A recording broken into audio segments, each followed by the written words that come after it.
ਸ਼ਲੋਕ ਮਹੱਲਾ ਪਹਿਲਾ। ਪਹਿਲਾ ਸੁੱਚਾ ਆਪ ਹੋਏ, ਸੁੱਚੇ ਬੈਠਾ ਆਏ। ਸੁੱਚੇ ਅੱਗੇ ਰੱਖਿਅਨ, ਕੋਇ ਨਾ ਬਿਟਿਓ ਜਾਏ। ਸੁੱਚਾ ਹੋਇ ਕੇ ਜੇਰਿਆ, ਲੱਗਾ ਪੜਨ ਸਲੋਕ। ਕੋ ਹੱਥੀ ਜਾਏ ਸਟਿਆ, ਕਿਸ ਏ ਲੱਗਾ ਦੋਖ। ਅੰਨ ਦੇਵਤਾ ਪਾਣੀ ਦੇਵਤਾ, ਬਸੰਤਰ ਦੇਵਤਾ ਲੂਣ। ਪੰਜਵਾਂ ਪਾਇਆ ਘਿਤੇ, ਤਾਂ ਹੋਆ ਪਾਕ ਪਵਿੱਤ। ਪਾਪੀ ਸਿਉ ਤਨ ਗੱਡਿਆ, ਫੁੱਕਾਂ ਪਈਆਂ ਤਿੱਤ। ਜਿਤ ਮੁਖ ਨਾਮ ਨ ਉਚਰੇ, ਬਿਨ ਨਾਮੇ ਰਸ ਖਾਏ। ਨਾਨਕ ਏਵੈ ਜਾਣੀਐ, ਤਿਤ ਮੁਖ ਥੁੱਕਾਂ ਪਾਏ। 19ਵੀਂ ਪੌੜੀ ਆਸਾ ਦੀਵਾਰ ਦੀ, ਜਿਸ ਵਿੱਚ ਜੋ ਸੰਬੰਧਿਤ ਸ਼ਲੋਕ ਨੇ ਉਹ ਕਰੀਬਨ 18ਵੀਂ ਪੌੜੀ ਦੇ ਸ਼ਲੋਕਾਂ ਨਾਲ ਮਿਸ਼ਰਿਤ ਹੀ ਨੇ। ਭਾਵ ਇੱਕੋ ਜਿਹਾ ਹੈ, ਥੋੜੇ ਜਿਹਾ ਨਵੇਂ ਰੂਪ ਵਿੱਚ, ਨਵੇਂ ਅੱਖਰਾਂ 'ਚ, ਨਵੇਂ ਵਿਚਾਰ 'ਚ। ਸਤਿਗੁਰੂ ਦੇਵ ਜੀ ਮਹਾਰਾਜ ਦਾ ਫਰਮਾਨ ਕਿ ਬ੍ਰਾਹਮਣ ਨਹਾ ਧੋ ਕੇ, ਸੁੱਚਾ ਹੋ ਕੇ ਚੌਕੇ ਵਿੱਚ ਆਣ ਬੈਠਾ ਹੈ। ਕਿਉਂਕਿ ਸਾਡੇ ਦੇਸ਼ ਦੀ ਇਹ ਪ੍ਰਥਾ ਰਹੀ ਹੈ, ਬ੍ਰਾਹਮਣ ਧਾਰਮਿਕ ਆਗੂ ਹੈ, ਧਾਰਮਿਕ ਗੁਰੂ ਹੈ, ਉਸ ਦਾ ਸਨਮਾਨ ਈਸ਼ਵਰੀ ਸਨਮਾਨ ਹੈ। ਪਰ ਵਾਕਈ ਬ੍ਰਾਹਮਣ ਦਾ ਜੋ ਅਰਥ ਹੈ, ਜੋ ਭਾਵ ਹੈ, ਉਸ ਦੀ ਗਹਿਰਾਈ 'ਚ ਨਾ ਇਹ ਜਗਤ ਗਿਆ ਤੇ ਨਾ ਹੀ ਸਵੈਮ ਬ੍ਰਾਹਮਣ। ਮਹਾਰਾਜ ਦੀ ਬਾਣੀ ਦਾ ਵਾਕ ਬ੍ਰਹਮ ਬਿੰਦੇ ਸੇ ਬ੍ਰਾਹਮਣਾ। ਜੋ ਬ੍ਰਹਮ ਦਾ ਚਿੰਤਨ ਕਰਦੇ ਨੇ ਉਹੀ ਬ੍ਰਾਹਮਣ ਨੇ, ਜੋ ਬ੍ਰਹਮ ਵਿੱਚ ਨਿਵਾਸ ਕਰਦੇ ਨੇ ਉਹੀ ਬ੍ਰਾਹਮਣ ਨੇ, ਜੋ ਅੱਠੇ ਪੈਰ ਬ੍ਰਹਮ ਨੂੰ ਸੋਚਦੇ ਨੇ ਉਹੀ ਬ੍ਰਾਹਮਣ ਨੇ।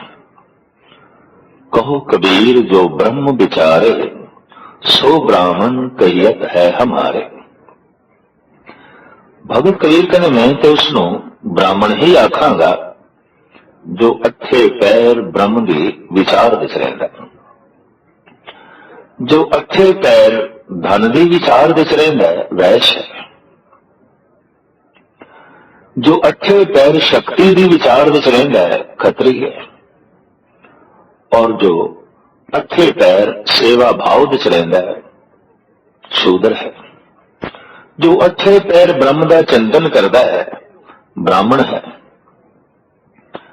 ਗੁਰੂ ਨਾਨਕ ਦੇਵ ਜੀ ਮਹਾਰਾਜ ਨੇ ਇਹ ਚਾਰੇ ਵਰਨ ਸਾਂਝੇ ਕਰ ਦਿੱਤੇ, ਇੱਕ ਮਨੁੱਖ ਵਿੱਚ ਪਾ ਦਿੱਤੇ।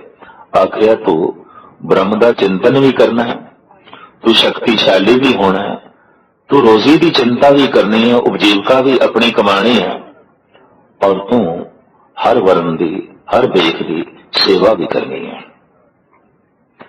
तो बने हुए प्राचीन सत्कार के मुताबिक ब्राह्मण नूं अक्सर घर विच नौता दिता जाता है, और वह गाहे बगाहे श्रद्धालुओं के जजमानां के घर जाके धार्मिक रस्म की पूर्ति करता है। विआह समय, गमी समय या होर घर विच दुख सुख है, उस दे विच ब्राह्मण नूं ही बुला के उसकी पूजा अर्चन करके दान दक्षिणा दे के लोग धार्मिक क्रिया करते सन और कर रहे हैं। महाराज कहते नहा धो के ब्राह्मण सुच्चा होके पवित्र होके सुच्चे चौके विच आन के बैठा है। पहला सुच्चा आप होए, सुच्चे बैठा आए। सुच्चे अगे रखन, कोई ना बिटियो जाए। श्रद्धालुओं ने, जजमाना ने उस सुच्चे ब्राह्मण दे अगों बिल्कुल पाक सुच्चा भोजन आण के रखिया, जो अजे घटिया नहीं, जिसनों अजे किसी ने छोया नहीं। जो सब तो पहले ब्राह्मण नूं ही परोस के रखिया जा रहा है। सुच्चा होए के जे रिया, लगा पढ़न सलोक। सुच्चा होके भोजन छकन लगा है कि छकन तो पहले कुछ सलोक पढ़न लगा है, जो ब्राह्मणों की धार्मिक रस्म है। भोजन छकन तो पहले कुछ मंत्र पढ़ने और भोजन छकन तो बाद कुछ मंत्र पढ़ने। इस तरीके नाल ये भोजन छकाण की क्रिया संपन्न हुई। पर महाराज कहते भोजन सुच्चा, चौका भी सुच्चा, वस्त्र भी सुच्चे, सुच्चे ढंग नाल बनाया गया और सुच्चे अगे रखा गया। पर खा के जिथे पाया गया, जिस पेट में सुटिया गया, महाराज कहते को हथी जाए सटिया, किस ए लगा दुख। पेट के भोजन सुट दिता गया। ये दुख किसनू लग्या? क्योंकि पेट को हथी जाए, भैड़ी था, गंदी था। ऐसी था जिथे अन्न ने भी मैले हो जाना है, पानी ने भी मैले हो जाना है, लूण ने भी मैले हो जाना है, मिठे ने भी मैले हो जाना है, और इस भोजन विच जो घ्यो पाया गया है उसने भी मैले हो जाना है। साहब कहते हैं कि वास्तविक ये सारे देवते ही सन। अन्न देवता, पानी देवता, बैसंतर देवता, लूण। पंजवा पाया घृत तो हुआ पाक पवित्र। पाक भोजन, पाक रसोई, पवित्र रसोई बन गई। किस तरह बनी? अन्न देवते नाल, पानी देवते नाल, बैसंतर देवते दे नाल, लूण ते पंजवा घ्यो, ये सारे मिश्रण होए ते बन गया पावन भोजन, बन गया पवित्र भोजन। पापी स्यो तन गड्या, थुक्का पईया तित। इस अपवित्र शरीर के अंदर पाया गया तो बन गया विष्ठा। विष्ठा नूं देखदे ही मूंह विच थुक निकलती है, घृणा पैदा होती है। अन्न घृणत हो गया, पानी मैला हो गया, लूण मैला हो गया, घ्यो मैला हो गया। शरीर ते इतना मैला कि देवतियां तक नूं भ्रष्ट कर दे कि ऐ ब्राह्मण तू सुच्चा केड़ी गल दा, तू पावन केड़ी गल दा। मनुखी शरीर ही ऐसा है, ये हर एक चीज नूं भ्रष्ट कर देंदा है, ये हर एक चीज नूं मैला कर देंदा है। गुरु अर्जन देव जी महाराज दे महावाक आप फरमान करते हैं, कर्पूर पोहक सुगंधा परस्मानक देहं मलीन। कपूर, फुल ते होर सुगंधित वस्तुआं जे मनुखी तन नाल स्पर्श करन तां सब कुछ मैलियां हो जांदियां, अपवित्र हो जांदियां। तन इतना मैला है कि तन नाल संबंध स्पर्श करते हैं, संबंध जोड़ते हैं, सब कुछ मैला होता है। और जैसे जैसे विज्ञान विकसित होया है, देखने देख आया है कि साग सब्जियां जो खाण पीण दी चीजां ने विकसित देशों में दस्ताने पहन के ही वेचिया जांदियां ने, एक दूसरे नूं दित्तियां जांदियां ने। हाथ नहीं छूने, क्योंकि मनुख के हाथ का स्पर्श भी वस्तुओं नूं घृणित कर सकता है, मैला कर सकता है, और उन्हां विच कुछ ना कुछ मैल भर सकता है। हूबहू यही विचार आज तो 500 साल पहले गुरु नानक देव जी महाराज दे रहे हैं कि अन्न पवित्र है, पानी पवित्र है, और अग्नि पवित्र है, घ्यो पवित्र है, लूण पवित्र है। सब कुछ के मिश्रत दे नाल जब भोजन बनया कि भोजन पाया गया इस पावन शरीर दे विच, तो सब कुछ अपवित्र हो गया। पानी मल बन गया, अन्न मैला हो गया, सब कुछ मैला हो गया। पापी सो तन गड्डिया थुक्का पईयां तित। हुण उस अन्न नूं वेख के थुकना पैंदा है, घृणा पैदा होती है, क्योंकि अन्न विष्ठा बन गया, पानी मल बन गया। मनुख दा शरीर ऐसा कि हर एक नूं मैल बना देंदा है। शरीर विच जो चीज गई मैली होवेगी, मैल बनेगा। महाराज कहते हैं ये शरीर ऐसा है कि देवतियां तक नूं मैला कर देंदा है, ते ब्राह्मण तो सुच्चा केड़ी गल दा हो गया, किस तरह हो गया? तो कहना मैं सोचा। इत्थे ही आके भगत कबीर ने एक बड़ी दार्शनिक गल कह दी है। वो कहते जे तू ब्राह्मण ही जाया तो आन बात का है नहीं आया। ब्राह्मण नूं समझाण प्रति गुरु नानक दे इतने श्लोक ते कबीर दा इतना जोर क्यों है? क्योंकि ये धर्म दा पेशवा सी, ये धर्म दा मुखी सी। कि मुखी ठीक हो जाए, आगू सही मार्ग पे चले, कि उस दे पीछे चलने वाले अपने आप ही सही मार्ग पे जो है चलते हैं। गुरु नानक दा ते भगत कबीर दा इस वास्ते ब्राह्मण नूं समझाण ते बड़ा जोर है, मुल्ला नूं समझाण ते बड़ा जोर है, क्योंकि दोवें धर्म दे मुखी सन। भगत कबीर कहते हैं तू ब्राह्मण मैं शूदर, जिस ढंग नाल मेरा जन्म होया है उसे ढंग नाल तेरा होया है। जिस द्वार तो मैं आया उस द्वार तो तू आया है। अगर तू ब्राह्मण है तो आन बाट का है नहीं आया, तेरा जगत विच आन दा रस्ता कोई और होना चाहिए, आन बाट होनी चाहिए। बाट ते होई जिथों मैं आया, तो फिर तू किस तरह ब्राह्मण ते मैं किस तरह शूद्र? तुम कत ब्राह्मण हम कत सूद, हम कत लोहू तुम कत दूध। साडा शरीर कोई चीरे लहू निकलता है, ते ऐ ब्राह्मण तेरा शरीर चीरिए कोई दुध निकलता है। हम कत लोहू तुम कत दूध। जब तेरे शरीर विच भी लहू निकले और मेरे शरीर विच भी लहू निकले, तो तू फिर ब्राह्मण कैसा, तो फिर मैं शूद्र कैसा?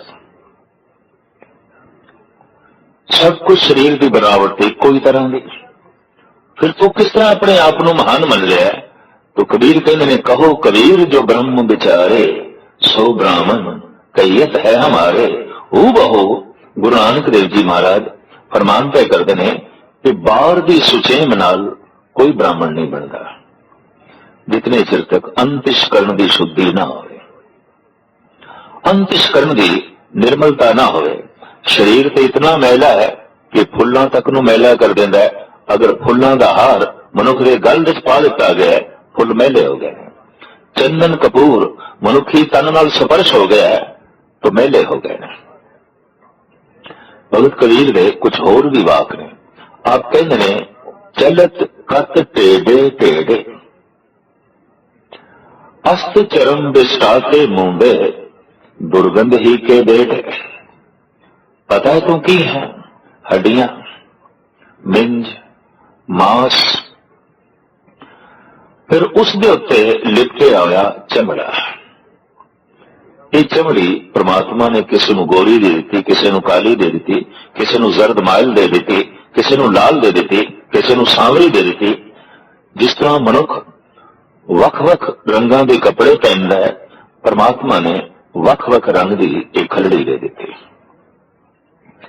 ये कपड़े ही ने, पर कपड़ियां दे विच की है? कपड़ियां दे विच सारियां दे इक्को ही चीज है। भगत कबीर कहते हैं बिष्टा अस्त रकत परेठे जाम, वो इस ऊपर ले राख्यो गुमान। इस चमड़े दे थल्ले मांस है, मिंज है, अस्त हड्डियां ने और बिष्टा दुर्गंधी इत्यादि है। ते फिर मान केड़ी गल दा? बिष्टा दा, मांस दा, मिंज दा, खून दा, हड्डियां दा। आखिर किस चीज का मान? केड़ी गल के तू ब्राह्मण, तू अपने आप को सच्चा मने, दूसरे ने शूद्र ते भ्रष्ट। जबकि काया इक्को जैसी है। पंडित गुलाब सिंह जी महाराज ने प्रबोध चंद्र नाटक विच एक बड़ा सुंदर छंद लिखे।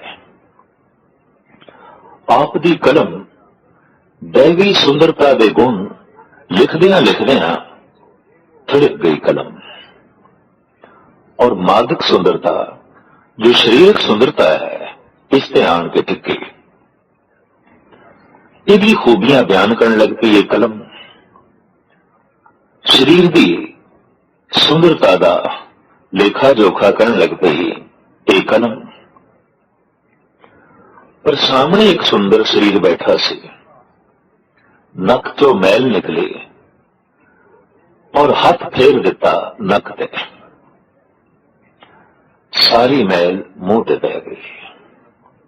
सारा मुंह उस गंदगी दे नाल लिबड़ गया। पंडित गुलाब सिंह जी की कलम ने मोड़ा खादा। हुणे कलम कुछ होर लिख रही सी, हुण कुछ होर लिख रही है। उहदे चों जिहड़े बोल निकले वो ये ने, हे मलमूत कसूत सबोपन और सलेखन भांजन भारी, नाक की मैल जब है निक से पर नाहे संभार सो पोच उतारी। उस मैल नूं संभाल के नहीं कढ़िया, नहीं उतारिया, हाथ फेर दिता है ते हाथ दे फेर गया मुंह सारा मैला हो गया। तो मुख चंद कहे जहे को तब नाहे निहार सके वो नारी। पिख रंचक मैल गिलान करे सठ जानत नाहे अह किछ सारी। रंचक मात्र मैल नूं वेख के इतनी गिलानी, इतनी घृणा, इतनी नफरत कि पंडित गुलाब सिंह जी महाराज कहते सठ जानत नाहे अह किछ सारी। मूर्ख जानदा ही नहीं, काया ते सारी यही कुछ है। काया का मान और काया की पवित्रता का दावा जो भी करते हैं, साहिब श्री गुरु नानक देव जी महाराज का फरमान, काया तो इतनी अपवित्र है कि 36 प्रकार का भोजन जो देवी देवतियों के संजोग नाल बनता है, क्योंकि अन्न पानी सब देवता ही ने, ये देवते तक भ्रष्ट हो जाते हैं, मैले हो जाते हैं। तो फिर काया किस तरह पवित्र? क्योंकि काया दे सुचेम देते ब्राह्मण का इतना जोर सी कि उसने मुसलमान नूं मलेच कह दिता। मैल खाण वाला, मैला रहन वाला, मैं साफ हाँ, मैं सुथरा हाँ। सारी शक्ति ते सारा समा शरीर की सुचेम ते ला दिता। भूल गए आत्म शुद्धि तो बिना शरीर शुद्धि की मैंने रखती है। गुरु नानक देव जी महाराज ने आत्म शुद्धि पे जोर दिता है, और आप कहते ने जिसकी आत्म शुद्धि हो जाए उसकी शरीर शुद्धि अपने आप हो जाती है। आरंभ करो आत्म शुद्धि, और आत्म शुद्धि होती है परमात्मा के चिंतन नाल, परमात्मा के विचार दे नाल। इस तो बिना ना कोई सोचा है ना हो सकता है। साच बिना कह सोचा होई, सच तो बिना कोई सोचा हो नहीं सकता, कोई पवित्र हो नहीं सकता। और जब सच हृदय विच आन वसदा है तो गुरु नानक देव जी महाराज का फरमान, काया का रूप रंग भी बदलता है। ये भी अपने सुभाव नूं बदल दी है। धर्म की साधना का मतलब है मन के सुभाव नूं बदलना, ते मन के सुभाव दे बदलदियां तन का सुभाव भी बदलता है। साहिब गुरु नानक देव जी महाराज का वाक, कुंगों की काया, काया ते केसर वर्गी हो गई। केसर लाण की लोड़ ही नहीं, तन ते चंदन लाण की लोड़ ही नहीं, काया ही केसर वर्गी हो गई। ये जो मनुख के प्राणों में प्यास है कि काया कंचन वर्गी होवे, काया केसर वर्गी होवे, दरअसल ये प्रेरणा, ये ख्याल भी उथों ही पैदा होया जिन्हां दी वाकई काया केसर वर्गी हो गई सी, काया कंचन वर्गी हो गई सी। लेकिन काया केसर वर्गी केसर मल के नहीं होंदी, काया कंचन वर्गी कंचन पहन के नहीं होंदी। काया कंचन वर्गी उदों होंदी है, काया केसर वर्गी उदों होंदी है जद हिरदे विच परमात्मा का नाम आके वसदा है। तो साहिब कहते कुंगू की काया रत्ना की ललता। जबान मानो रत्ना नाल जड़त है, एक एक बोल एक एक वचन जिहदे ते करोड़ां रतन निछावर कीते जा सकदे, कुर्बान कीते जा सकदे ने। अगर वास तन सास श्वासां दे चंदन दी महक। गुरु नानक देव जी महाराज का यह दावा है कि जिस दिन हिरदे विच परमात्मा आन के बैठता है, शरीर की दुर्गंधी और श्वासां विच बदबू ये मिट जाती है। शायद भगतां दा ये रंग रूप वेख के नकल की गई, चलो अंदरों महक नहीं प्रगट होंदी तो बाहरों सेंट लाओ, इतर लाओ, बाहरों खुशबुआं लाओ। मनुख चाहता है मेरे तन दे चों खुशबू निकले। दरअसल यह ख्याल भी भगतां तो मिले, क्योंकि भगतां दे तन दे चों खुशबू निकलती गई। साहिब गुरु नानक देव जी महाराज का फरमान, अगर वास तन श्वास, श्वासां विच चंदन दी महक, चंदन दी खुशबू। जबान रतना नाल जड़त और काया कंचन वर्गी केसर वर्गी। अरसठ तीरथ कामुक टिका, तित घट मत विगास। ऐसे महापुरुष के दर्शन मानो 68 तीर्थां का इशनान है। जन के चरण तीरथ कोट गंगा। इस तरह के महापुरुष के कदम बोसी मानो करोड़ा गंगा का इशनान है। थोड़ा ही अरसा होया पिशावर विच इस तरह के एक महापुरुष होए बाबा कान सिंह। चश्मदीद गवाह जो मौजूद है कह रहे हैं कि उन्होंने मल मूत्र विच भी दुर्गंधी नहीं सी, और अक्सर जिथे बैठे होंगे सन इतनी मस्तानी बिरती हो गई उत्थे ही मल मूत्र कर देन। भेद मिट गया, सब कुछ ब्रह्म हो गया। और जब दृष्टि विच ते मन विच सब कुछ ब्रह्म ही है ऐसा दिखाई दे, ऐसी सोच चले, तो फिर कुछ भी मैला नहीं। और चश्मदीद ऐसा कह रहे हैं कि मल मूत्र विच भी दुर्गंध नहीं। वेख के हैरानगी हुई गुरु नानक देव जी महाराज का यह वाक कि अगर वास तन श्वास। ऐसे महापुरुष की काया विच दुर्गंध नहीं रहेगी। वाकई एक भगत जब अपने मन विच परमात्मा नूं थां देंदा है तो परमात्मा का असर तन ते भी पैंदा है। वो तन की रूपरेखा भी बदल के रख देंदा है। तो साहिब श्री गुरु नानक देव जी महाराज प्रमाण करते हैं, सुच्चा हो सकता है मनुख, काया पवित्र हो सकती है, बशर्ते वो सच हिरदे विच आण के वसे। कि जब सच हिरदे विच आण के वसदा है तो इसका असर काया ते पैंदा है, इसका असर शरीर ते पैंदा है। और इस तो इलावा कोई ये आखे कि मैं इशनान करके पवित्र हो जावांगा, इशनान शरीर की एक लोड़ हो सकती है, जैसे कि अन्न पानी शरीर की एक लोड़ है, इशनान भी शरीर की एक लोड़ है। तो जैसे कोई अन्न पानी खा के आखे मैं पवित्र हो गया, ऐसा कहना गलत है। और कोई इशनान करके आखे मैं पावन हो गया, ये कहना भी गलत है। गुरु नानक देव जी महाराज का फरमान, साध भले अण नात्या चोर से चोरा चोर। साधु बिना इशनान दे भी पावन है, या इंज कह लो साधु अठे पैर नहाया हुआ है, वो अठे पैर पवित्र है, वो अठे पैर ताजा है, वो कभी मैला होंदा ही नहीं।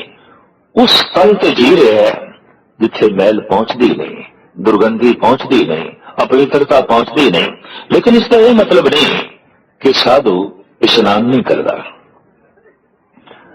जब साधु अन्न खांदा है, साधु पानी पींदा है, तो शरीर की लोड़ मात्र साधु इशनान भी करता है। इशनान शरीर की एक लोड़ है, खाना पीना शरीर की एक लोड़ है। तो इशनान करने तो बाद अगर कोई दावा करे कि मैं पावन हो गया, मैं पवित्र हो गया, फलानी थां ते इशनान करके आया, तो यह कहना गलत होगा, ये धर्म के अनुकूल नहीं होगा। तो साहिब श्री गुरु नानक देव जी महाराज का फरमान, पापी सो तन गड्डिया थुक्का पईयां ते इस अपवित्र तन विच देवतियां के मिश्रण के नाल जो 36 प्रकार का भोजन पावन बनया अपवित्र हो गया। देख के घृणा पैदा होती है। जित मुख नाम न उचरे बिन नामे रस खाए, जिस रसना विच परमात्मा का नाम नहीं ते बिना नाम रस तो अन रस मान रही है, बिना भजन दे रस तो रसना भोजन का रस मान रही है। उस बारे सतगुरु कहते हैं कि बिन नामे रस खाए नानक एवं जानिए तित मुख थुक्खा पाए। वो जो बेष्टा है उस पर घृणा करके थुक नहीं सुटनी चाहिए। ओ मुंह जो भोजन दे रस तो बिना, भजन दे रस तो बिना भोजन का रस मानदा है, परमात्मा दे रस तो बिना अन्न का रस मानदा है, वो मुंह इतना गंदा है, वो रसना इतनी गंदी है, उन्होंने वेख के घृणा पैदा होती है। वास्तविक थुक्कां ते ऐसे मुखड़े ते पैणियां चाहिए ने जिस मुख दे परमात्मा का नाम नहीं है। जित मुख नाम न उचरे बिन नामे रस खाए नानक एवं जानिए तित मुख थुक्का पाए। बाबा फरीद कहने तिन्ना मुख डरावने, बड़े भयानक ने वो लोग जिन्ना विसारे हो ना ऐथे दुख घनेरिया अगे ठौर न ठाओ। बाबा फरीद कहने बहुत डरावने ने वो मुखड़े जिन्ना मुखड़िया परमात्मा का नाम नहीं। तो जो रसना विच परमात्मा का नाम नहीं तो रसना विच कौड़े बोल होंगे, फिक्के बोल होंगे, रसना विच झूठ होगा, मिथ्या वाक होगा। तो इस तरह मिथ्या बोलने वाले, क्रोधित बोलने वाले, कौड़े बोलने वाले बाबा फरीद कहने ना तो डर लगता है, इतने अगले का सीना चीर के रख देंगे ने। महाराष्ट्र के प्रसिद्ध संत भगत नामदेव जी महाराज का फरमान, हे परिपूर्ण परमात्मा वो बंदे मेरे मथे बिल्कुल ना लाई जो न भजनते नारायणा तिनका मैं ना करूं दर्शना। मैं दर्शन नहीं करना चाहता, मैं वेखना नहीं चाहता जिन्हां दे मुखड़े विच तेरा भजन नहीं। शेख सादी साहब ते कहंदे ने मैं भुल जावां उन्हां बंदियां नूं ऐ खुदा जिहड़े तैनूं भुल गए ने।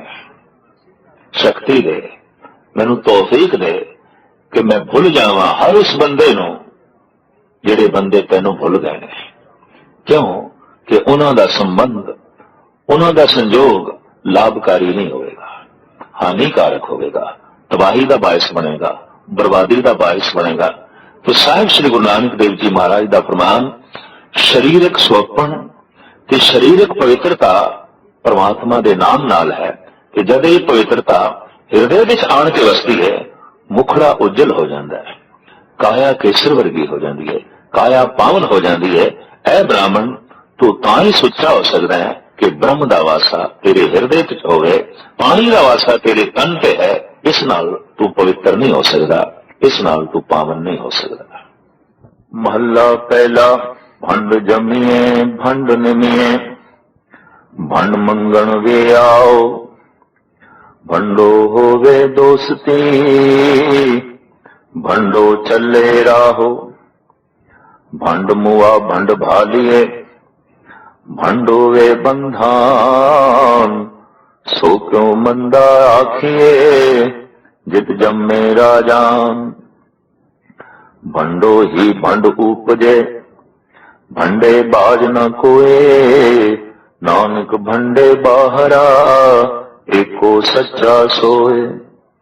जित मुख सदा सलाइए भागा रत्ती चार, नानक ते मुख उजले तित सच्चे दरबार। 19ਵੀਂ ਪੌੜੀ ਦੇ ਨਾਲ ਸੰਬੰਧਿਤ ਇਹ ਦੂਸਰਾ ਸ਼ਲੋਕ ਗੁਰੂ ਨਾਨਕ ਦੇਵ ਜੀ ਮਹਾਰਾਜ ਦਾ, ਜਿਸ ਵਿੱਚ ਇੱਕ ਮੂਲ ਵਿਸ਼ੇ ਨੂੰ ਗੁਰੂ ਨਾਨਕ ਦੇਵ ਜੀ ਮਹਾਰਾਜ ਨੇ ਛੋੜਿਆ ਹੈ। ਆਮ ਸਮਾਜਿਕ ਤਲ ਤੇ ਪੁਰਸ਼ ਪ੍ਰਧਾਨ ਰਿਹਾ ਹੈ ਤੇ ਪੁਰਸ਼ ਦੀ ਪ੍ਰਧਾਨਤਾ ਨੇ ਹੀ ਕਰੀਬਨ ਸਮਾਜਿਕ ਨਿਯਮ ਬਣਾਏ, ਧਾਰਮਿਕ ਨਿਯਮ ਬਣਾਏ, ਰਾਜਨੀਤਿਕ ਨਿਯਮ ਬਣਾਏ।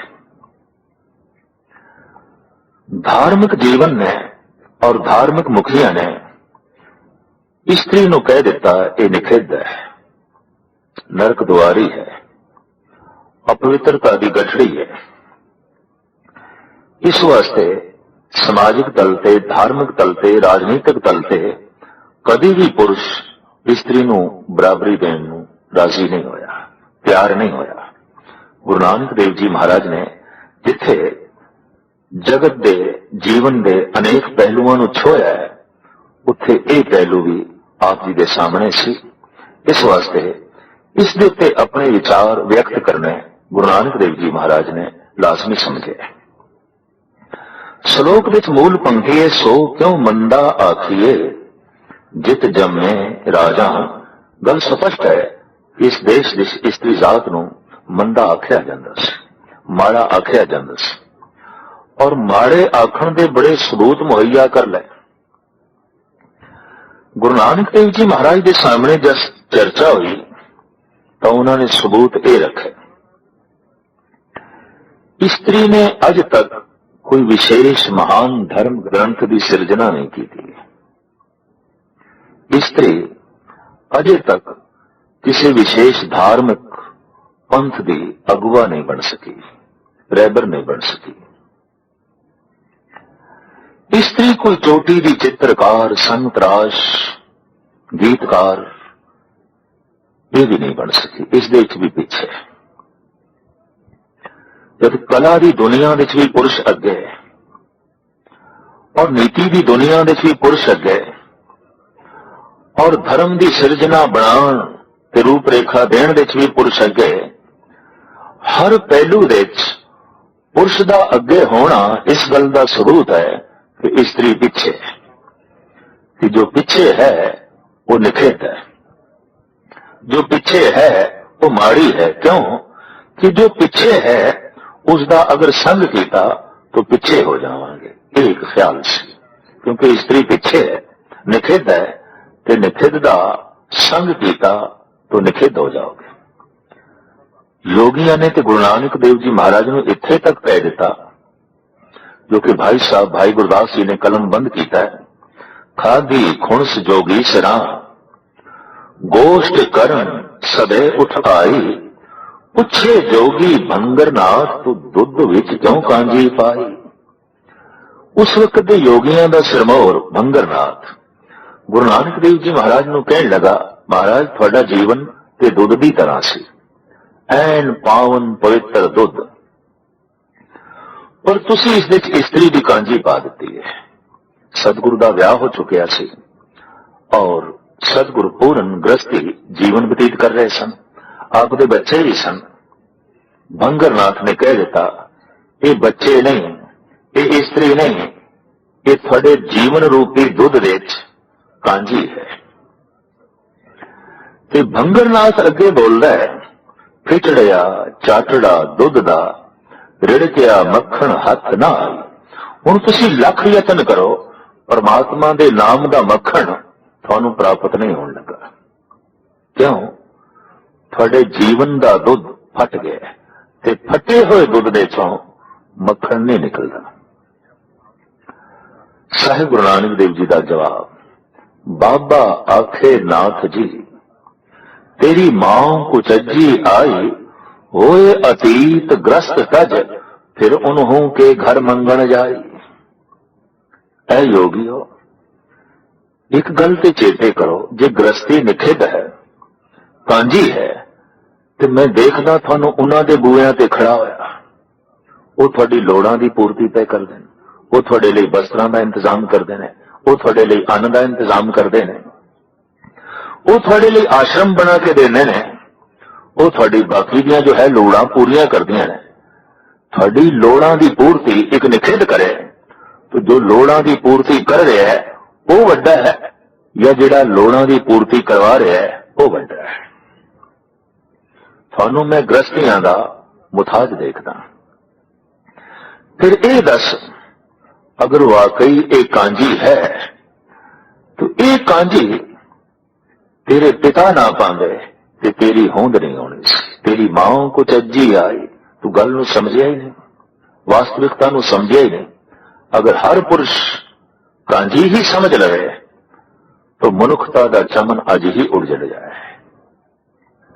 ते जिस चीज दे नाल, जिस तौर तरीके दे नाल परमात्मा ने फुल्लां नूं पैदा करन दा ढंग बनाया है, मनुखा दे अवतरित होने का ढंग बनाया है, अगर ये निखिद है तो फिर बनाने वाला भी निखिद है, वो भी कोई महान नहीं हो सकता।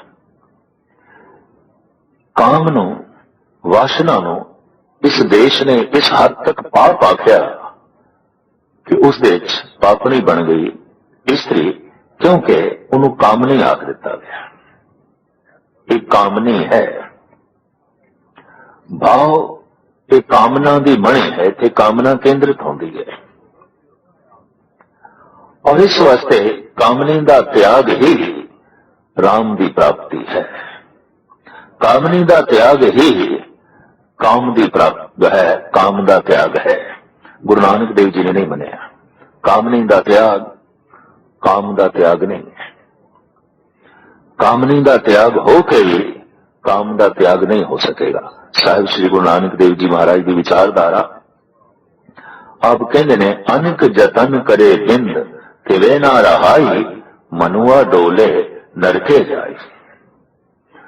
मनुख अपने शरीर विच भोजन ते पानी पांदा है, लेकिन आखिर में शरीर विच पाया है, हुण शरीर दे विच ही रहना चाहिए, तो शरीर रोगी हो जाएगा।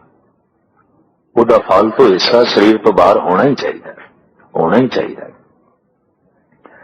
शरीर में जो शक्ति संग्रह होती है खा पी के, लोड़ मात्र शरीर में रहनी चाहिए है, बाकी शरीर तो बाहर जानी चाहिए। अगर ना गई तो शरीर रोगी होगा, लाजमी होगा। इस वास्ते इस तरह के त्यागी मनुख जितने रोगी दिखाई देते हैं, उतने ग्रस्ती रोगी नहीं दिखाई देते। जिसका मल वास्तविक देश बाहर ही नहीं निकलता, विसर्जित ही नहीं होता, असी उसनूं कहने हैं कब्ज का रोगी है। और कब्ज तमाम रोगों की जड़ है। कारण शरीर दे से भोजन पै गया, पानी पै गया, लेकिन निकास दे द्वार नहीं। असी देखते हैं शहर में गंदे पानी दे निकास दियां नालियां, घर दे गंदे पानी दे निकास दियां नालियां। कोई आखे कि मैं पानी दी अपने घर विच वरतों ते करनी है, पर निकास लई नाली नहीं बनानी। घर गंदगी का अखाड़ा बन जाएगा, घर गंदे पानी विच डूब जाएगा। जैसे सानू अपने मकान विच गंदगी के निकास लई एक नाली बनानी पैंदी है, शरीर विच गंदगी के निकास लई परमात्मा ने भी नालियां बनाईयां ने।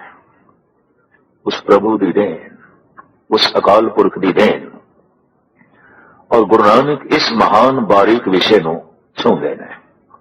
आप कहते ने नहीं, अगर ये नालियां का बनाना ठीक नहीं है, इन्हां नालियां का बनाना अगर गलत है, तो फिर परमात्मा ने भी शरीर में जो नालियां लाइयां ने गलत है। अगर थोड़ा मकान विच नालियां का बनाना ठीक है, तो शरीर के मकान विच प्रभु दे भी नालियां बनाने का ढंग ठीक है। शरीर में कुछ गंदगी है, जिसके निकास लई, जिसके विसर्जन लई कुछ द्वार चाहिए सन, और वो परमात्मा ने बनाए ने, वो ईश्वर ने जो है बनाए ने। लेकिन इस विच पुरुष प्रधान हो जाए कि स्त्री नूं निखिध आखे, नहीं, स्त्री पुरुष दे समान द्वार बनाए ने निकास दे। परिपूर्ण परमात्मा का यह नियम, परिपूर्ण परमात्मा की यह मर्यादा। लेकिन यह जी तर्क है कि स्त्री कोई महान रहबरी पुरुष नहीं बन सकी, अज तक किसी विशेष ग्रंथ की सिरजना नहीं कर सकी,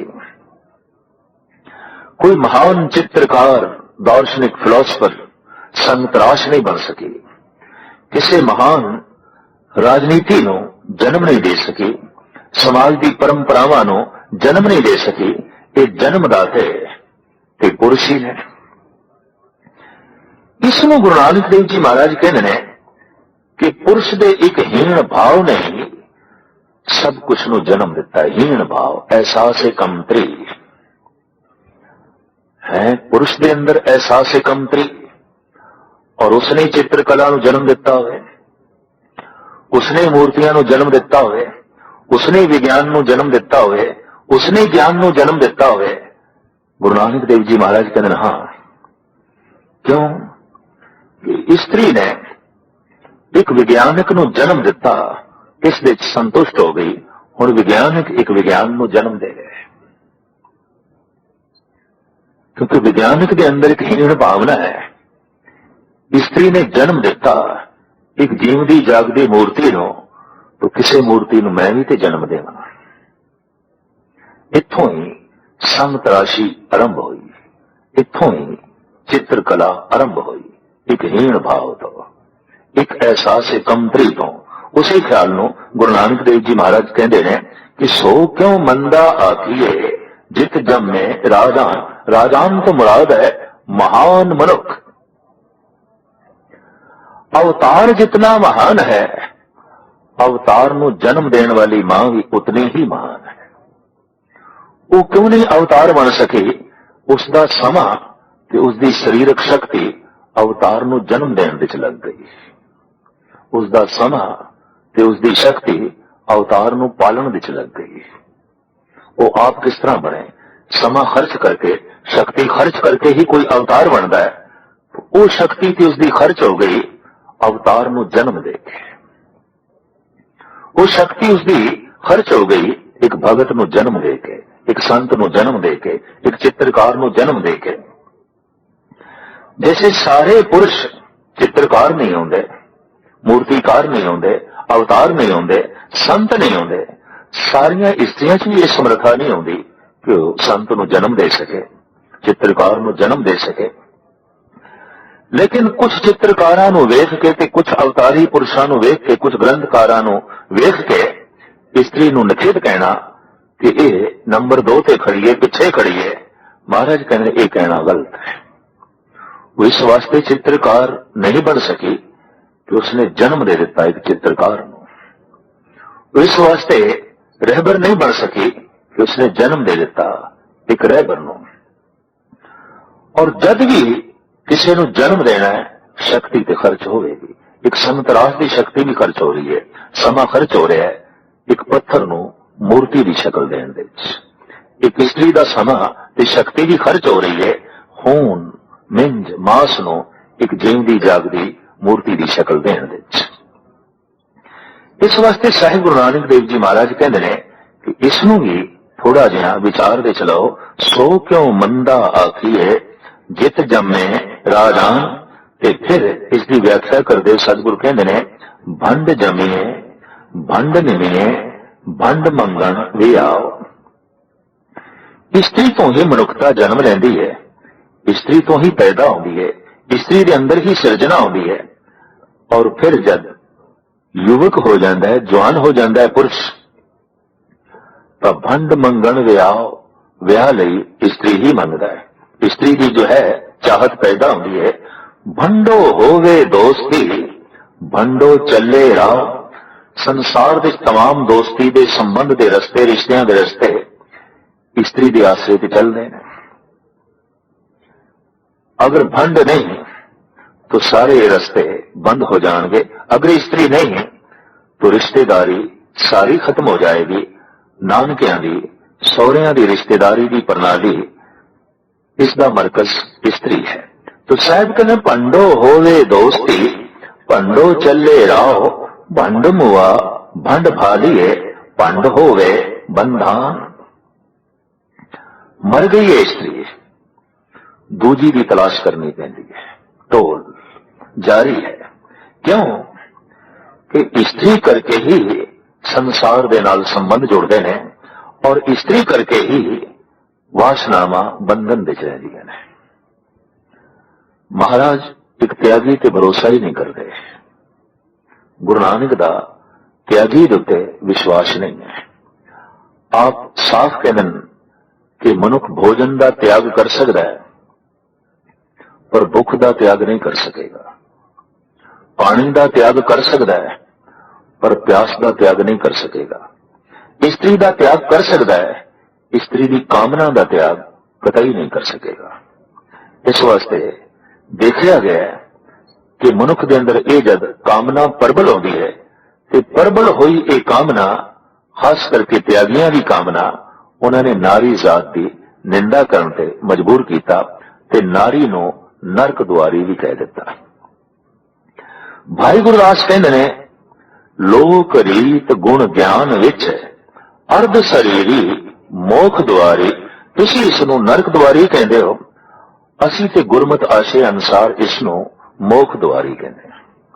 अगर ये नहीं तो फिर मुक्ति भी नहीं, अगर ये नहीं तो फिर मोक्ष भी नहीं। तो साहिब कहने तमाम रिश्तियां दे बंधन ते वासना दे बंधन स्त्री दे आसरे ते चलते ने। सो क्यों मंदा आखिए जित जम में राजान, जिस विच ऐसे ऐसे महान मनुख पैदा होवन,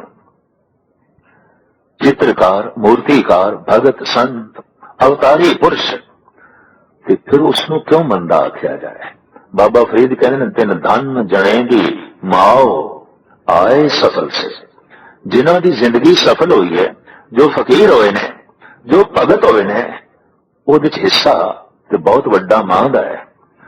तो फरीद कहते धनता दे योग है ओ मां, पूजन दे योग है ओ मां, जिसने एक भगत नूं जन्म दिता। चित्रकार दे हथ पे चुमदे हो, उसने एक सोहनी तस्वीर बनाई है। सजदा पे करदे हो उस संग तराश नूं, जिसने एक सोहनी मूर्ति बनाई है। उसनों भी धन आखो जिसने एक सोहने भगत नूं जन्म दिता है, संत नूं जन्म दिता है, दार्शनिक नूं जन्म दिता है, फिलोसफर नूं जन्म दिता है, अवतारी पुरुष नूं जन्म दिता है, एक महान रहबरी पुरुष नूं जन्म दिता है। संसार विच ऐसा घट होया है। एक चित्रकार नूं असीं जितनी दात दे देने हैं, एक संग तराश की असीं जितनी महिमा कर छड़दे हां, एक कलाकार की असीं जितनी उपमा कर देने हां, इन्हां जीवदियां जागदियां तस्वीरां नूं जन्म देने वाली जो जननी है, शायद ही कोई समाज पूर्ण तौर पर उसकी उपमा करता होवे।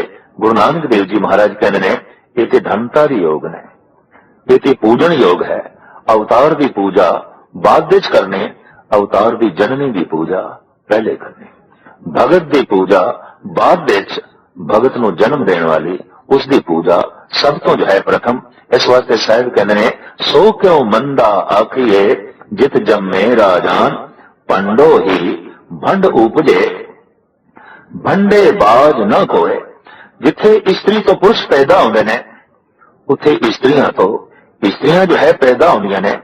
जगत विच स्त्री तो बिना कुछ भी नहीं, सब कुछ स्त्री के द्वारा ही आए ने सारे जी। इस वास्ते साहिब कहते नानक भंडे बाहरा एको सच्चा सोए।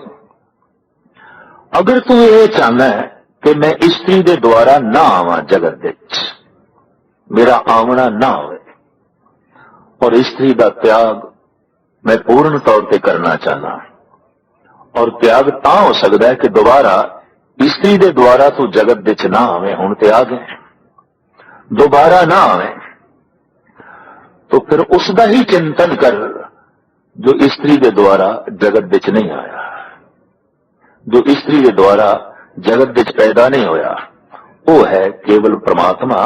नानक भंडे बाहरा एको सच्चा सोए। स्त्री तो बिना तो एक को वो सच्चा ही है, एक परमात्मा है, एक ईश्वर है।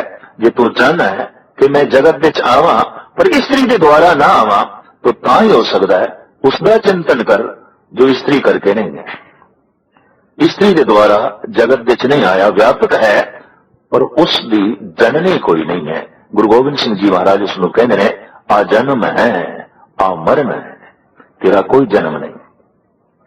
अकाए अजाए तेरी कोई काया नहीं, अजाए तेनू किसी ने जमया नहीं। इस वास्ते न तात है, न मात है, न जात है, नापाक है, तेरे कोई मां बाप नहीं, तू किसी जननी द्वारा जगत विच नहीं आया।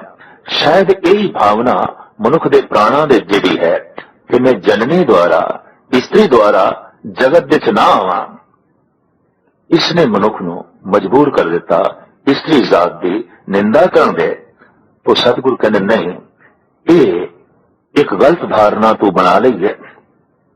इस्त्री द्वारा बड़े बड़े महापुरुष भी जगत विच आए ने, पर जे हुण तू चाहना है कि मैं इस्त्री द्वारा जगत विच ना आवां, तो फिर उसका चिंतन कर जो इस्त्री द्वारा है ही नहीं, जो अपने आप विच सुतंत्र है। नानक भंडे बाहरा एको सच्चा सोए, जितमुख सदा सलाइए भागा रत्ती चार। जे चार रत्तियां जितनी प्रालब्ध हो गए। आम एक मुहावरे की बोली है पंजाबी, भागा दी चार रत्ती जिंदगी सवार देंदी है, जीवन सवार देंदी है।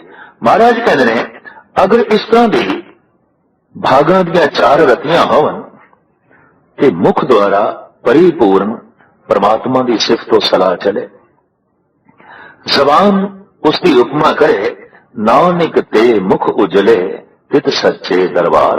ओही मुखड़े पवित्र ने, ओही मुखड़े उज्जल ने, और ओही दरबार की रौनक ने, ओही परमात्मा की प्रसन्नता के पात्र बनते हैं। श्लोकां नाल संबंधित पौड़ी।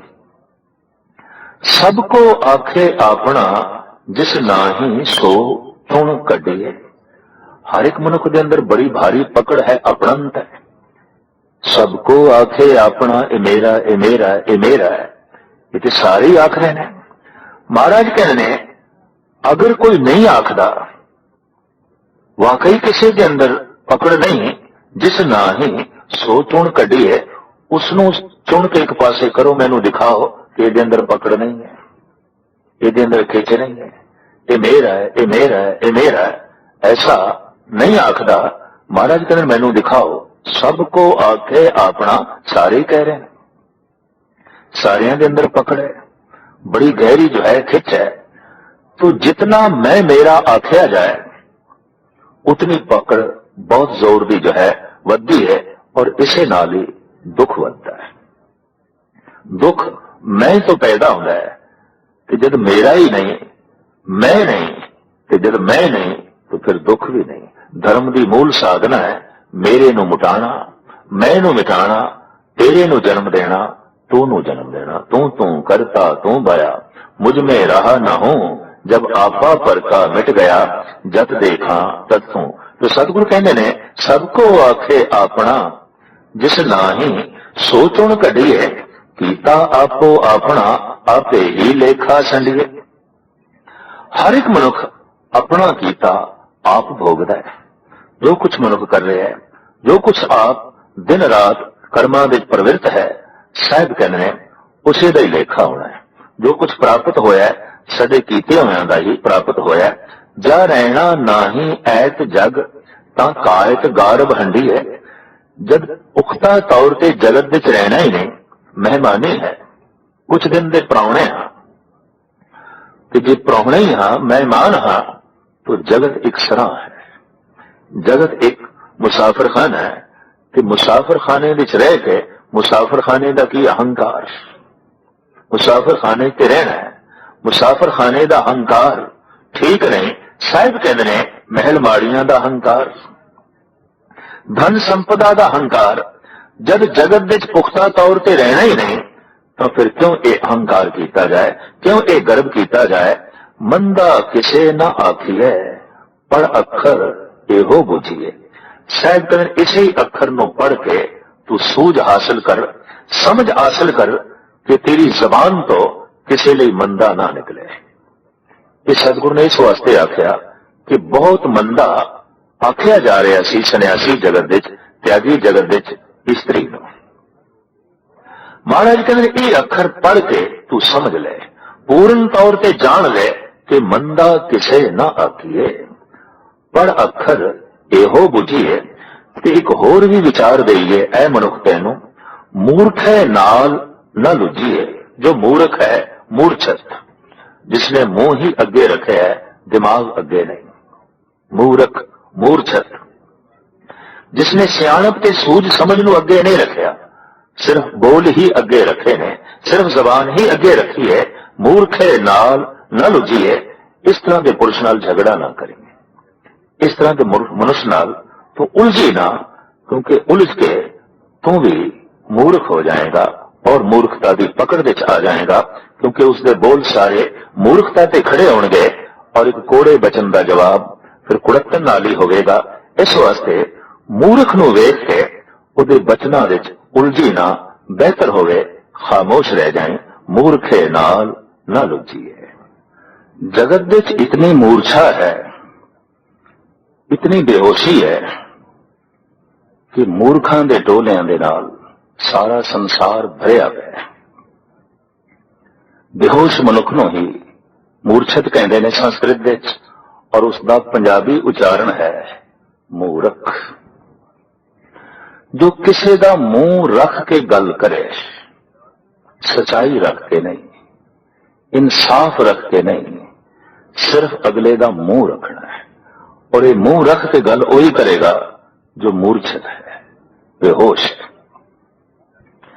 या मुंह रख के भी खामोश हो जाना, भाई इसका मुंह रखना है कि नहीं कुछ कहना, कहना सी कुछ पर मुंह रखना पै गया है। और बोले है कुछ आखे है पर मुंह रख के आखे है। इस तरह के जो बोल होंगे बकौले शेख सादी, वो मिट्टी का ढेर ही होंगे। आप कहते ने कम आवाज हरगिज न बीनी खजल, घट बोल और जितना बोल वो महान होवे। वैसे कबीर ने भी कह देता है, बोलत बोलत बढ़े विकारा, पर बिन बोले क्या करे विचारा। बोलना तो पहना है, बिना बोले संबंध नहीं जुड़ रहे, पर बहुत ही बोली गए, मूर्छत होके बोली गए, बोलना कुछ भी ना होवे ते बोली गए। आप कहते इस नाल विकार वधन गए। जो जितना गैर जिम्मेवारी नाल बोलता है वो अपने उत्ते उतनी जिम्मेवारियां चुक लेंदा है, और जिहड़ा जितनियां जिम्मेवारियां चुक लेंदा है वो उतना ही खज्जल खुआर होंदा है। फिजूल दियां जिम्मेवारियां। आप कह रहे हैं कि कम आवाज हरगिज न बीनी खजल, जवै मुश्क बेहतर यक तो गिल। जबान दे चों एक गल आख भावें वो जौ दे दाने जितनी होवे छोटी, पर होवे मुश्क कपूर वर्गी। ये नहीं कि तू बोलां दा ढेर ला दें ते सारा ढेर मिट्टी का ही तोदा होवे। मिट्टी दे तोदे निकलते ने उस मुंह चो जो मूर्ख ने, पर मोती निकलते ने, रतन निकलते ने, मुश्क कपूर निकलते ने उस मुंह चो जो सजग ने, जागे हुए ने, महान ने। जिस मुंह दे चो मिट्टी दे तोदे निकल रहे होन और मूर्छत होवे, गुरु नानक देव जी महाराज कहते हैं हो सके उस तो दूर रहे, झगड़ा ना करें। नहीं तो हो सकता है वो जो मिट्टी दे तोदे अपने मुंह कढ़ेगा वो तू दब जाएगा, वो तू मिट जाएगा। इस वास्ते किनारा कशी करें, कोशिश करें मूर्खे नाल ना लुझिए। क्यों कि उसके नाल उलझदे तू भी मूर्ख साबित हो जाएगा। कोशिश कर, यत्न कर कि तू मूर्ख ना होवे। सुचेत बंदा, सावधान बंदा इस तरीके नाल ही अपनी जीवनचर्या जो है चलांदा है। तो खैर साहिब श्री गुरु नानक देव जी महाराज का मूल भाव कि प्रभु दे नाम नाल इतनी वड्डी सियाणप आ जाती है कि मूर्ख तो बच के चल।